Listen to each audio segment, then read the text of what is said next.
ಶುಭಾಶಯಗಳು. ಈ ದಿನ ಪತ್ರಿಕಾಗೋಷ್ಠಿ ಕರೆದಿರೋ ಉದ್ದೇಶ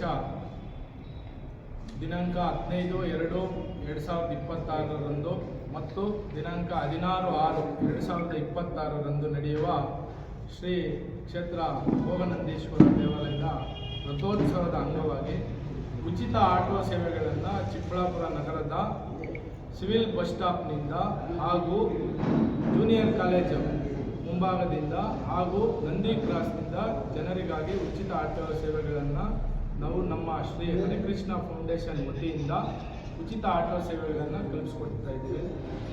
ನಮ್ಮ ಚಿಕ್ಕಬಳ್ಳಾಪುರದ ಎಲ್ಲ ಭಕ್ತಾದಿಗಳು ಹಾಗೂ ಚಿಕ್ಕಬಳ್ಳಾಪುರ ಜನತೆ ಈ ಅವಕಾಶವನ್ನು ಸದುಪಯೋಗಪಡಿಸ್ಕೊಳ್ಬೇಕಂತ ತಮ್ಮ ಮೂಲಕ ಚಿಕ್ಕಬಳ್ಳಾಪುರ ಜನತೆಯಲ್ಲಿ ನಾನು ಮನವಿಯನ್ನು ಮಾಡ್ತಾ ಇದ್ದೀನಿ.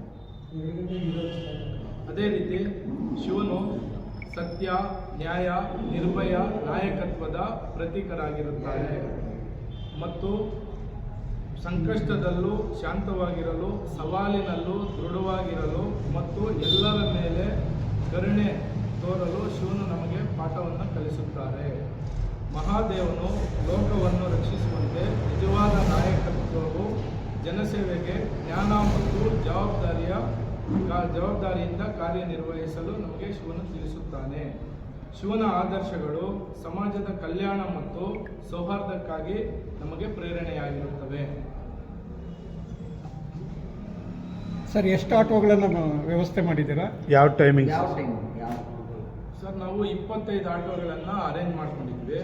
ಸಿವಿಲ್ ಬಸ್ ಸ್ಟಾಪ್ನಿಂದ 10, ಜೂನಿಯರ್ ಕಾಲೇಜ್ ಮುಂಭಾಗದಿಂದ 10, ನಂದಿ ಕ್ರಾಸ್ನಿಂದ ಡಿಸ್ಟೆನ್ಸ್ ಕಡಿಮೆ ಇರೋದ್ರಿಂದ 5 ಆಟೋಗಳನ್ನು ನಾವು ವ್ಯವಸ್ಥೆ ಮಾಡಿದ್ವಿ. ನಿರಂತರ ಆಟೋಗಳು ಚಾಲನೆಯಲ್ಲಿ ಇರ್ತದೆ. ನಿರಂತರ ಆಟೋಗಳು ಪಿಕಪ್ ಅಂಡ್ ಡ್ರಾಪ್ ಮಾಡ್ತಾ ಇರ್ತವೆ. 2 ದಿನನಾ? ಒಂದಿನ ಜಾಗರಣೆಗೆ ಹೋಗ್ತಾರೆ. ನಮ್ಮ ಚಿಕ್ಕಬಳ್ಳಾಪುರ ಜನತೆ ಹೊರಭಾಗದಿಂದ ಬರೋರೆಲ್ಲ ಬಸ್ ಸ್ಟಾಪಲ್ಲಿ ಇಳ್ಕೊಳೋದ್ರಿಂದ 2 ದಿನನೂ ನಾವು ಆ ಸೇವೆಯನ್ನು ಕಲ್ಪಿಸ್ಕೊಡ್ತಾ ಇದ್ದೀವಿ. ರಾತ್ರಿ 15ನೇ ತಾರೀಕು ರಾತ್ರಿ ಜಾಗರಣೆ ಇರೋದ್ರಿಂದ ಎಲ್ಲರೂ ಕೂಡ ಜಾಗರಣೆಗೆ ಹೋಗೋದ್ರಿಂದ ಅವತ್ತು ನೈಟು 6 ಗಂಟೆಯಿಂದ 11 ಗಂಟೆವರೆಗೂ ವ್ಯವಸ್ಥೆ ಮಾಡಿದ್ವಿ. ಮಾರನೇ ದಿನ ಬೆಳಗ್ಗೆ 6 ಗಂಟೆಯಿಂದ ಸಂಜೆ ರಾತ್ರಿ 10 ಗಂಟೆವರೆಗೂ ಕೂಡ ಕಾರ್ಯನಿರ್ವಹಿಸಲು ನಾವು ತಿಳಿಸಿದ್ದೀವಿ. ಸರ್, ಮುಂದೆ ಆಟೋಗಳ ಮೇಲೆ ನಾವು ಬ್ಯಾನರನ್ನು ಅಳವಡಿಸಿರ್ತೀವಿ. ಈಗ ತಮ್ಮ ಮುಖಾಂತರ ಮಾಧ್ಯಮ ಗೋಷ್ಠಿ ಕರೆದು ಜನರಿಗೆ ವಿಷಯವನ್ನು ತಿಳಿಸಿರ್ತೀವಿ. ಹಾಗಾಗಿ ಜನರು ಬೇಗ ಅದನ್ನು ಗುರ್ತಿಡಿತಾರೆ. ಯಾಕೆ ಈ ರೀತಿ ಒಂದು ಸೇವೆಯನ್ನು ಮಾಡಬೇಕಂತ ನಿಮಗೆ ಅಂತ ಹೇಳಿ? ಸರ್, ಸಮಾಜದಲ್ಲಿ ಅನೇಕ ಕೆಲಸ ಮಾಡ್ಕೊಂಡು ಬರ್ತಾ ಇದ್ದಾರೆ. ನಾವು ಈ ಹಿಂದೆ ತಾವೆಲ್ಲರೂ ಗಮನಿಸಿರೋ ಹಾಗೆ ಇಡೀ ನಮ್ಮ ಪ್ರಪಂಚದಲ್ಲೇ ಎಲ್ಲೂ ಕೂಡ ಮಾಡದೇ ಇರೋಂಥ ಒಂದು ಪುಣ್ಯ ಕೆಲಸವನ್ನು ತಮ್ಮ ಸಹಕಾರದೊಂದಿಗೆ, ನಮ್ಮ ಜನರ ಆಶೀರ್ವಾದದೊಂದಿಗೆ, ನಮ್ಮ ತಂದೆ ತಾಯಿ ಆಶೀರ್ವಾದದಿಂದ ಗೋದಾನ ಕಾರ್ಯಕ್ರಮವನ್ನು ಮಾಡಿದ್ವಿ. ಅದನ್ನು ಪ್ರೇರಣೆ ತಗೊಂಡು ಇತ್ತೀಚಿನ ದಿನಗಳಲ್ಲಿ ನಮ್ಮ ಕುರ್ದಗಡ್ಡೆ ಗ್ರಾಮದಲ್ಲೂ ಕೂಡ ನಮ್ಮ ಯುವಕರು ಅದನ್ನು ಮಾಡುವಂಥ ಕೆಲಸ ಮಾಡಿದರು.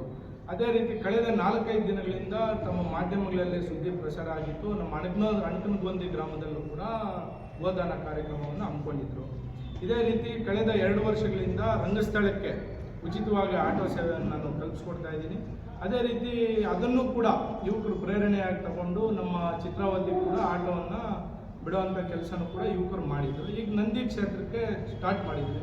ಯಾರಾದರೂ ಇದನ್ನು ಸದುಪಯೋಗ ಬಳಸ್ಕೊಳ್ಳಿ ಅಂತ ನಾವೊಂದು ಕೆಲಸವನ್ನು ಮಾಡ್ತಾ ಇದ್ದೀವಿ. ಈ ಸೇವೆ ಮಾಡೋದಕ್ಕೆ ನಿಮ್ಗೆ ಪ್ರೇರಣೆ ಸಮಾಜದಲ್ಲಿ ಅನೇಕರಿದ್ದಾರೆ ಸರ್. ಪ್ರೇರಣೆ ಈಗ ಉದಾಹರಣೆಗೆ ಸಮಾಜದಲ್ಲಿ ದಾನ ಧರ್ಮ ಮಾಡೋದಂತ ಬಂದರೆ ನಮಗೆಲ್ಲರೂ ಸ್ಫೂರ್ತಿ, ನಿಮಗೂ ಸ್ಫೂರ್ತಿ ನಮ್ಮ ರತನ್ ಟಾಟಾ ಅವರೇ.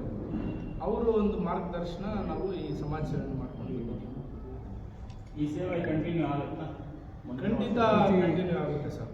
ನನ್ನ ಜೀವ ಇರೋವರೆಗೂ ಕೂಡ ನನ್ನ ಸಮಾಜಕ್ಕೆ ಕೈಲಾದ ಮಾತ್ರ ಸಮಾಜ ಸೇವೆಯನ್ನು ಮಾಡಿಕೊಂಡೇ ಬರ್ತೀನಿ. ಧನ್ಯವಾದಗಳು ಸರ್. Thank you.